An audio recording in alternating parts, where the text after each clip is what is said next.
50-year mortgage. That is something that Trump is proposing. People are, from what I have heard, adamant one side or the other. People seem to absolutely love it. People seem to absolutely hate it. I'm curious. This will be interesting because we never talk politics, but I want to throw it in a little bit today. I know you are a fan of a lot of Trump's policies. I don't like the man as he portrays the himself. That I don't know about the policies. I'm not into politics, but just from what I see on the internet, my algorithm doesn't show him as the person that I'm sure it shows you. And, well, if it's on the internet, it's got to be true, right? Which is why I'm like, everything is fake now, except for this podcast. Yeah. For clarity, I do not condone a lot of the things that man says and does. There's things that he says and does that I'm 100% behind, and there's some things I'm like, what the actual fuck are you doing? I'm sure I would have that opinion if I looked more into it, but I just try and stay as far away as possible. But we're going to talk about the 50-year mortgage. We're going to talk about some pros and cons. We're going to talk about numbers, and we're going to make up a lot of things a lot of guesses, because right now I think it's just a headline, right? It's just hypothetical. Yeah. So let's talk about it, what it looks like if it were to go through, what it means for real estate professionals, and what does it mean for our home buyers and home sellers. Sounds good. Yeah, I'm excited to dive into this. Welcome to the Whissel Way podcast. My name is Kyle Whissel, your host with eXp Realty in San Diego. And I'm Bryan Koci. The goal of the show is to answer the questions that you have for us. So if you ever have a question, you want to have it answered on the show, you can always go to thewhisselway.com, ask us questions, subscribe to the podcast and YouTube channel, join our private Facebook group and email newsletter. We share a lot of tips and tricks. And get on our referral list for all the people leaving California. And lastly, if you're looking to level up your content creation game, Bryan and I have been working together for over 10 years now. We'll teach you everything we've learned, audio, video, social, in a nice, tight little package and share it. And you get to mastermind with us every couple weeks as well. So if you want to get dialed in with that, it's all at thewhisselway.com. By the way, if you're watching the podcast, I just want everyone to see Kyle's water bottle right now. I told them it looked like a Honda Civic with a different colored hood, 2 different colored doors, and like maybe a hubcap missing and a spinner. That's kind of what I'd equate it to. It's aka very cool. I've been like wanting some shoes that look like this, where it's just all the different colors put together, but somehow it works. That's what I want to go for. Okay, so the shoes you want actually are going to work instead of. If you guys don't have a wall, I'm just saying.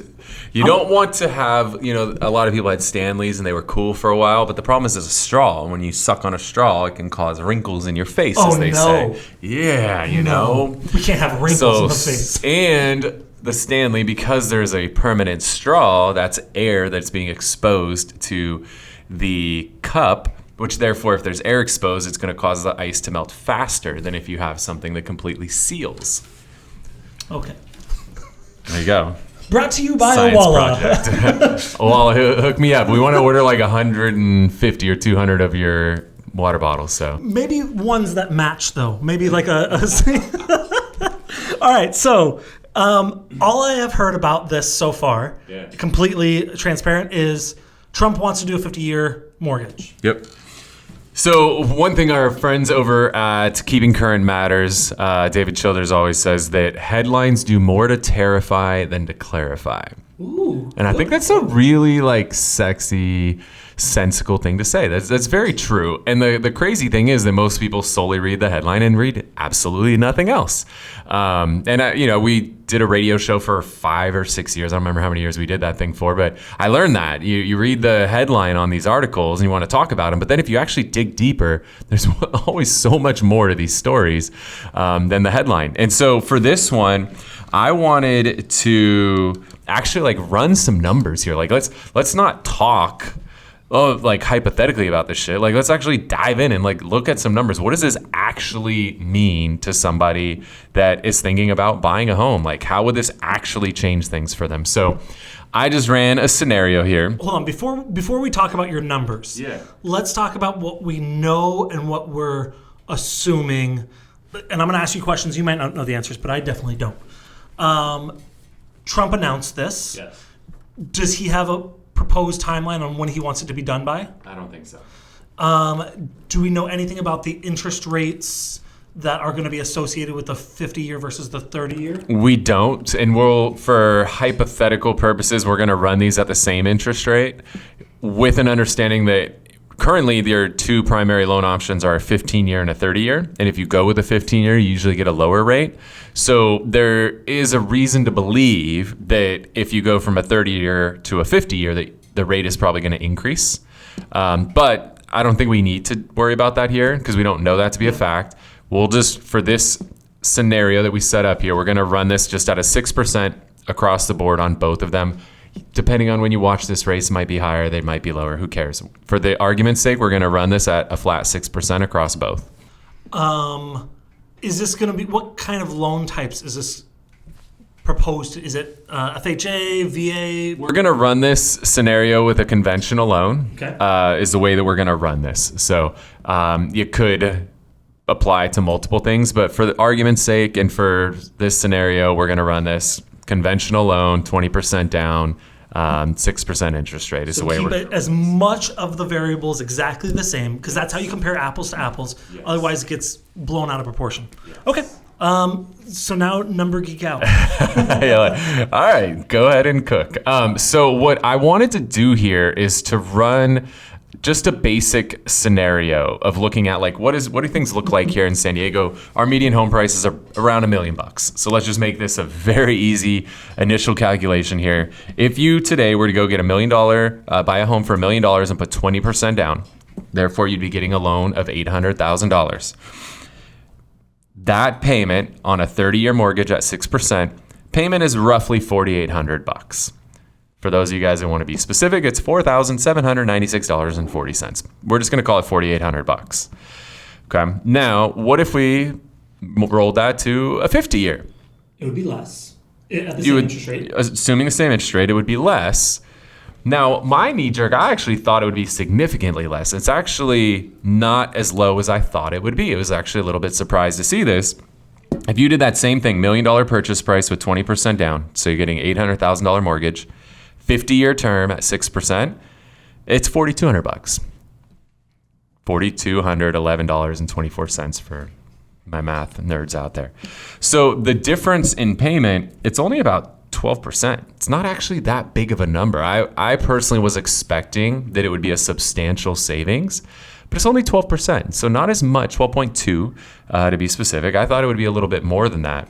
So 4,800 versus 4,200 if we're rounding.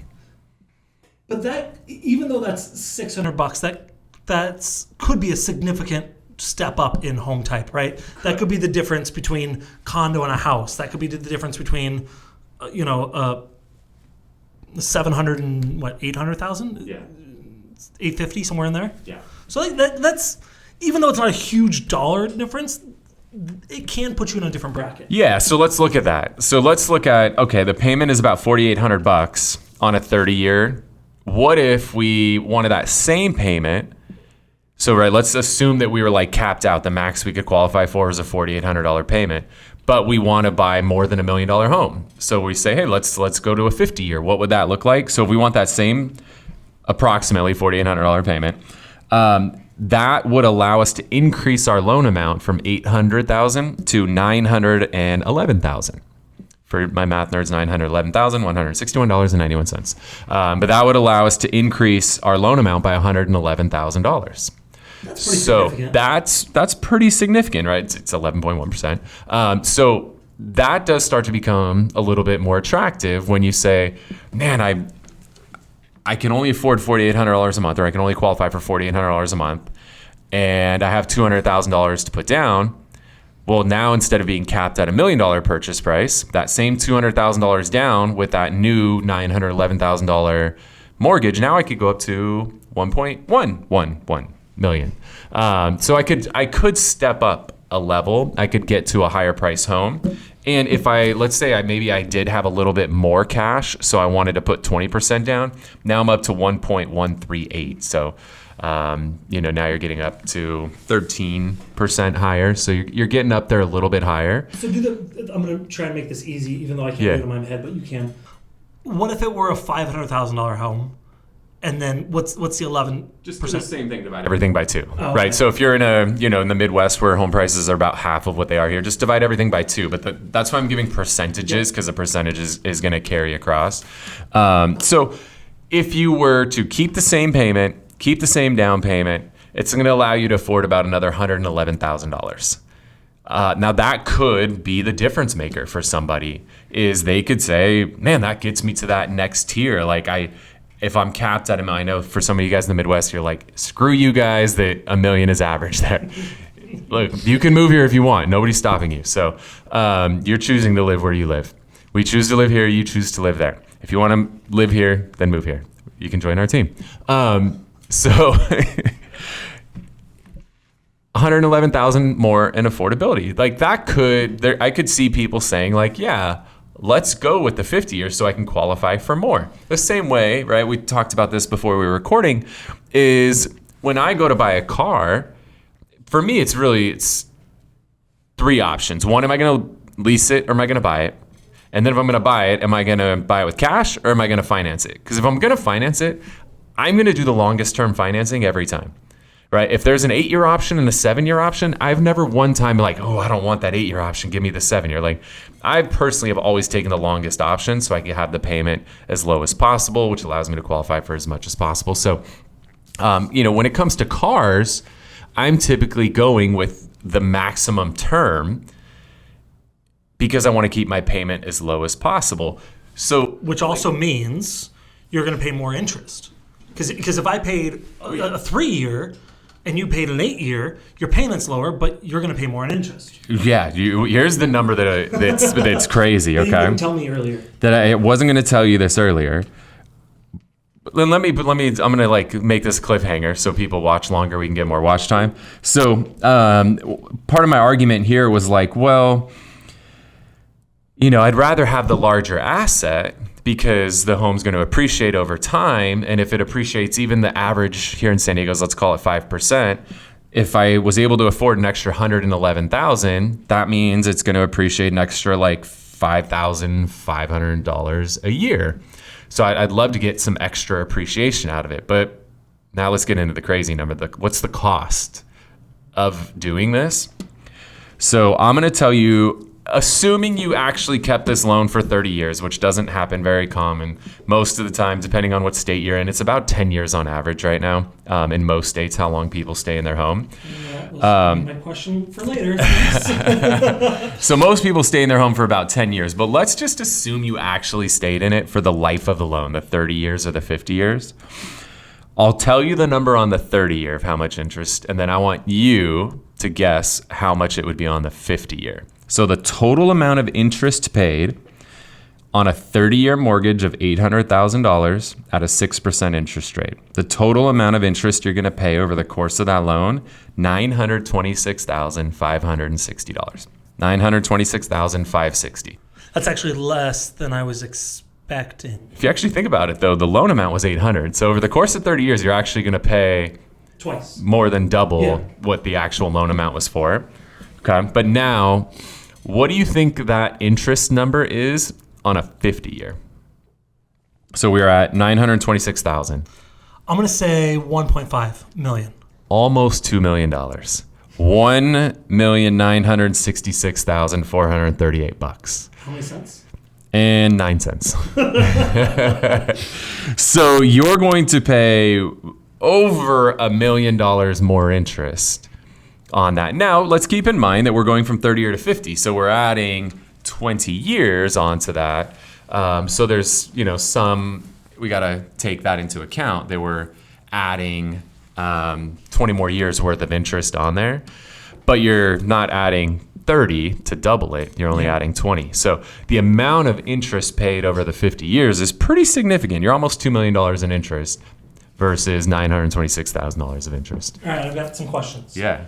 One, when you first buy a house with a 30-year mortgage, the first couple of years, it's really disappointing to see how much you paid on your principal versus interest. Yes. And it slowly... let me share this. So I grabbed some screenshots of this.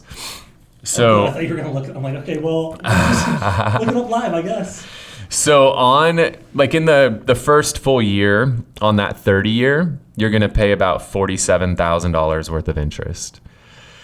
On the 50 year, you're going to pay about $55,000 of interest. So 47 versus 55. So it's about $8,000, $7,000 or $8,000 more of interest.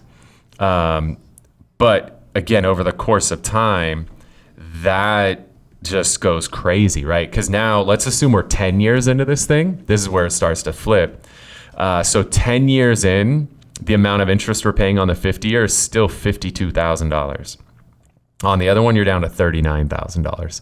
So that gap's doubled, right? The amount of interest that started at about $7,000 is now $13,000, $14,000. Okay, let me play devil's advocate though, because you can write off interest. You can write off interest up to a certain amount. So there's limitations on how much interest you can write off on your mortgage. Does this do you know where the limit is? I believe 750,000 or $1 million. I'd have to go back and look at the tax code. But it's somewhere in there. Okay, so you can write off more interest with the 50. You would be able to recapture some of that because you're going to write off, if it is your primary residence, you do get to write off the mortgage interest. Correct. Okay, so look at you. So proud of you. I know the question to ask, but I don't know even close to the answer. Yeah. So yes, you are going to be able to write that off. But again, you're going to save, I don't know, most people are tax bracket, let's call it 33%. So about a third of the difference, you're going to be able to get back. So that narrows that gap slightly. Okay.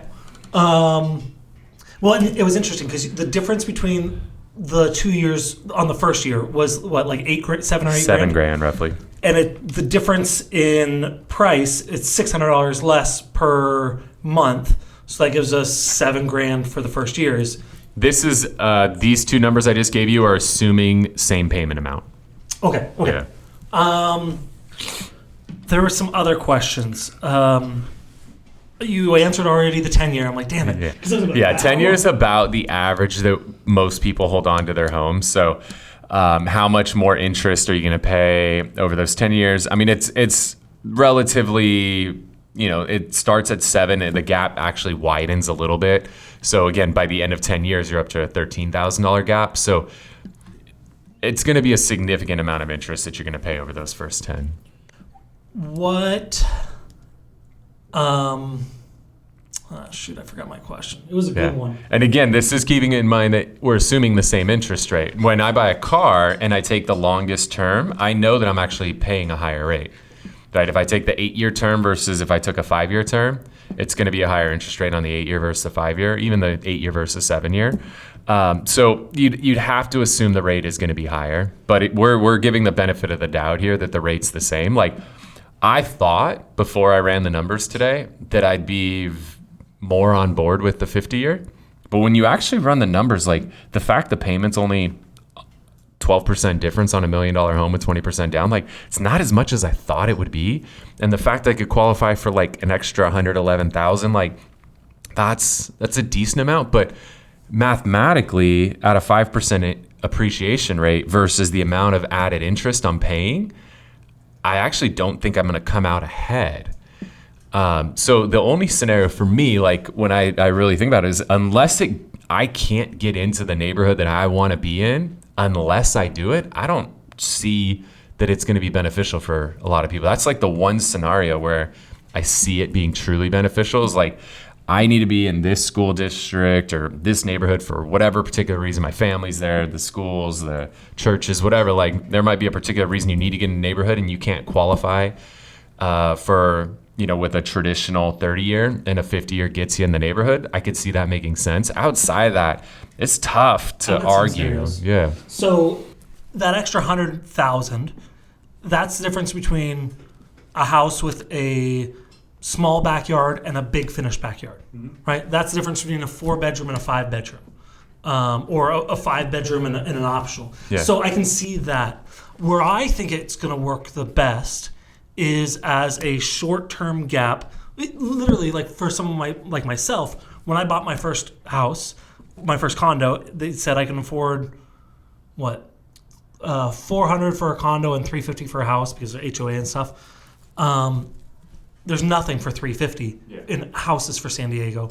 And so then it would be able to get me into a house versus a condo. Yeah. So as a starter, and again, I get that you pay more interest, but if you can't afford to get into a house, if it's the only way you can get what you want or need for for yourself, for your family, then I can see it making sense. But unless it gets you into something you wouldn't otherwise get in, it's tough to argue that it's going to make sense, especially if the rate's higher, like it probably will be. And we're just giving the benefit of the doubt here that it's the same, but the reality is it's probably going to be 1%, maybe 2% higher if I had to guess. But we just try to give the benefit of the doubt here to only be able to qualify for an extra 100. Again, my math here in this scenario, if I qualified for the extra 111,000, I'm going to get about $5,500 worth of more appreciation because I got a $1.1 million house versus $1 million, but I paid $7,000 more interest. And now we could argue that I get to write off that interest, so it is close to a wash, but that's a tough argument to make. And again, that differential is going to get bigger and bigger over the years. I would think that this is going to, based on no facts that we have, I would assume that this is going to be great for first-time home buyers that are going into their first place, thus first-time home buyers. That's usually why they call them that. And they're going to hold the loan for 3 to 5 years. And it's same thing, like when my wife bought her first car, the interest rate was 21% because she had zero credit. When you first get into stuff, you got to suck it up. Yeah. When you first get your first credit card, you're going to get screwed over on interest rates. So sometimes you have to suck it up to get into the game, and then you take the equity that you build and grow forward. Yeah. I don't know if it's a great plan for someone like you, but for someone that's getting into the market, I definitely see it making sense. Yeah, I think that you'll see mortgage lenders push it. Because back in the day when they had these loans where you could qualify based on the negatively amortized payment, basically the payment where you made a payment every month and then your balance went up because it was upside down. The lenders pushed those like crazy because they could get qualify people for more. aka get a bigger loan, you make more money. Arguably realtors, same thing, would push you should do that loan because then you can qualify for more house, and you qualify for more house. Not only does it give you more options, but as a realtor is going to make more commission. So I think that you could definitely see a lot of realtors and lenders pushing for it because it allows the loan amount to get pushed up. It allows the purchase price to get pushed up. So I think you could see that. And I think, for people that need it, I think it could be beneficial. It could be the difference between somebody getting into home ownership or not getting into home ownership. It could be the difference between getting into a home versus a condo. It could be the difference between getting into a neighborhood versus a B neighborhood. Or like you said, getting the fourth or fifth bedroom that the person needs, or getting the garage. Or I think there's scenarios where it's going to come in and it's going to help people. But it's just, people got to understand there's a cost to this. And over the long haul, the amount of interest that's going to get paid is pretty substantial. But you're going to, you should, assuming the market appreciates at the 5% that it normally does, you're going to gain on appreciation versus if you did the 30-year because you qualified for a bigger house. You're going to pay more interest. You're going to write the interest off. It's going to be somewhat close to a wash. If appreciation goes significantly higher, it could be more beneficial to you. If the values come down, it could be detrimental to you. So there's going to be some variability on which is going to be better based on how much the market appreciates. If the market averages 10% appreciation, then for sure you'd be better holding the bigger asset. Yeah. But if we figure 6% interest rates and 5% appreciation, they darn near wash out. Because when you factor those two numbers together, they're almost the same. Then you factor the tax benefits. It's close to a wash. And if that's what it is, I think it sounds like if the scenario we built up in our brain is true, it sounds like this could be a very good product. I think it's going to solve problems for a lot of people, yes. Okay. And I think that's what Trump wants, is to increase home ownership and get more people into real estate, because that's how his family has built a ton of their wealth. So I think that's his objective with this, is get more people into home ownership. And I think it will accomplish that. I think, again, there's going to be some people like, oh, you got to do the 50, that maybe they don't need to do the 50. But I think it overall financially, it's close to a wash. I don't know if you have any idea on this. On all the loans that are out there, what percentage is 30-year versus 15? I don't know that, but I could tell you in my career, the number of clients that have done a 15-year, I could probably count on two hands. And I've sold a lot of houses. So most people opt for the longer term.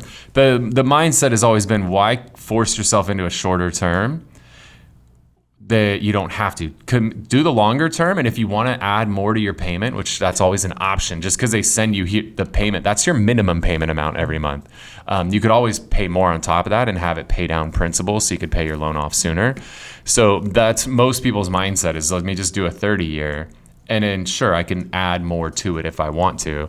But I don't think that makes sense. I think you should take that money. You could go invest that elsewhere. So what would you say?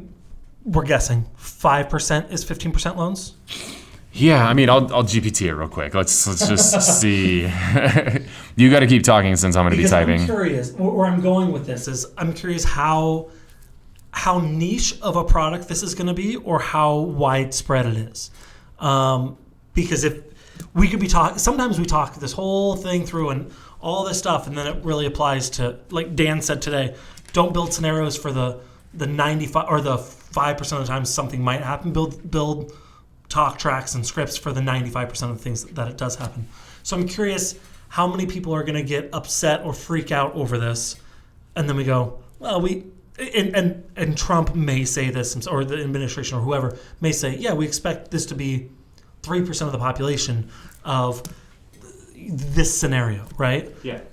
So I'm curious how prevalent we expect it to be. I don't think 90-10 is the ratio currently. Okay. According to Grok. According to Grok. So where do you think, I would assume that 10% would, the people in that 10% would stay at the 15.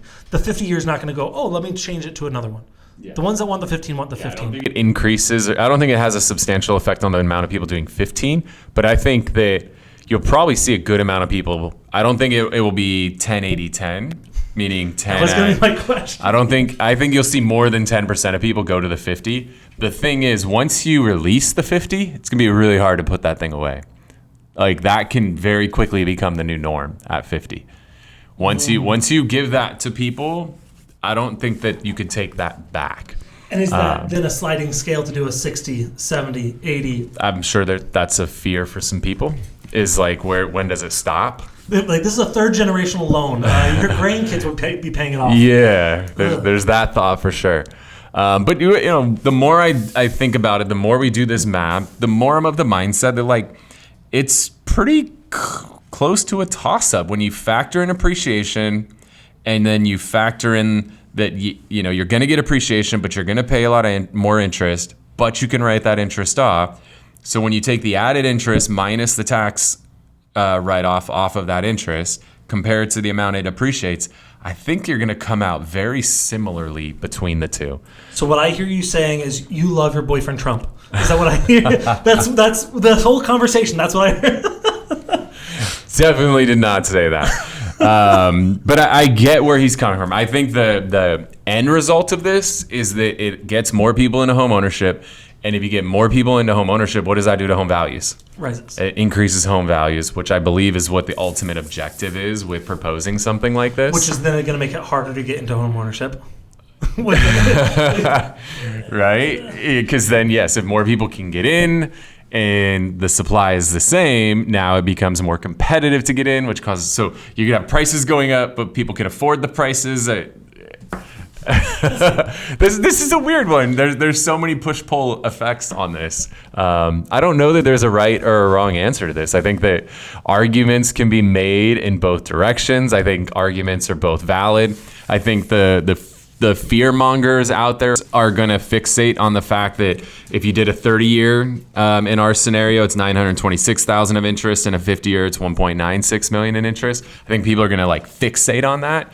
But at the same time, how much more is the property worth, right? If you took $111,000, which was the increase, and then you added 5% interest compounded over 50 years, that's going to be a really big freaking number too. So I'm torn. I'm not super against it. Not super. Like, I think, if anything, I'm gonna say I'm more for it because I got to pick a side here. I can't just be Switzerland. I'm more for it because I like the fact it's gonna get more people into home ownership. It's gonna increase affordability. It's gonna allow people to get a little bit more home. And I don't think it's a significantly negative financial impact because, again, everybody's gonna fixate on the extra interest.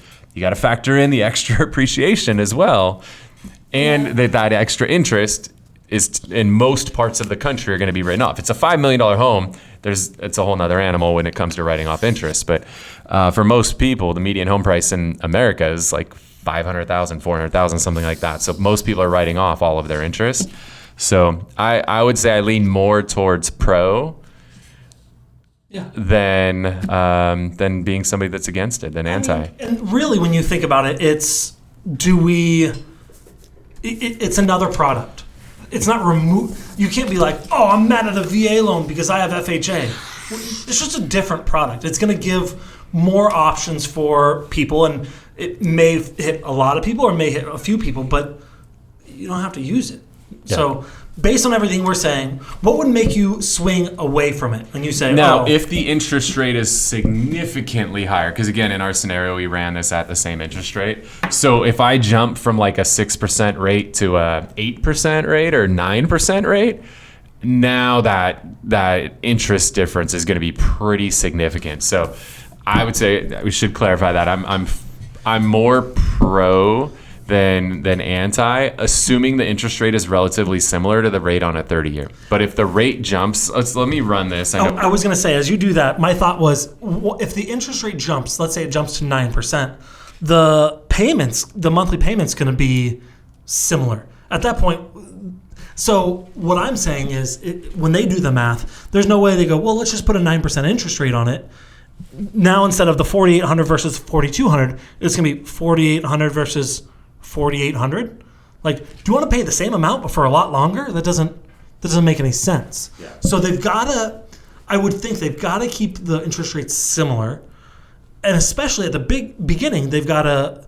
You can't launch it, I wouldn't think, with super high. Even though if you're going to creep the interest rates up higher, I would assume the best time to get into this is as soon as they launch it. Because then it'll be 6 and 6.5, and then slowly go up. Yeah. So check this out. If the rate went from 6 to 8%, now the total interest over 50 years is $3.9 million versus $1.9 million. What's the monthly though on that? The $1 million or $800,000 loan, 50 years with an 8% interest. What's the monthly on that? Because that'll be. Now I'd have to recalculate everything, but I'll make this pretty clear. Unless the rate's about the same as the 30-year, it's going to be hard to push this because within 1%. Yeah, it's got to be within 1%. If you start getting to more than 1% rate differential, the amount of added interest is not going to make it worth it. Because even if you factor in the appreciation, you're going to have so much more interest that you're going to pay that it's going to be really tough to justify it, that it makes a lot of sense for people. So that'll be my final stance on this thing, is that as long as the interest rate is within about 1% or so on the 50-year as it is on the 30-year, then I would say, hey, this thing can make some sense. It's going to help a lot more people get into home ownership, which I think is a great thing overall for people and for the market. If the interest rate is 2%, 3% higher than the rate on a 30-year, the amount of extra interest somebody's going to pay is so crazy that it's really hard to justify this thing making sense. Before we wrap, I want to make a point back to your Owala water bottle. You were saying how with the Stanley, it has an open straw, which always has access to air. Yes. Since we've done this podcast, you haven't closed your lid once, and that has a much larger diameter. And so I would argue that this means that I love, my wife has a water bottle, the Owala. I love it. Yeah. I'm just saying your argument doesn't hold up. You could just say because you think it's fancy. I like to keep it in my truck, and I can keep this thing in my truck for like 3 days. And as long as that lid's closed when I'm not in there, I'll still have ice 3 days later. But the Stanley, the ice will melt after 3 days.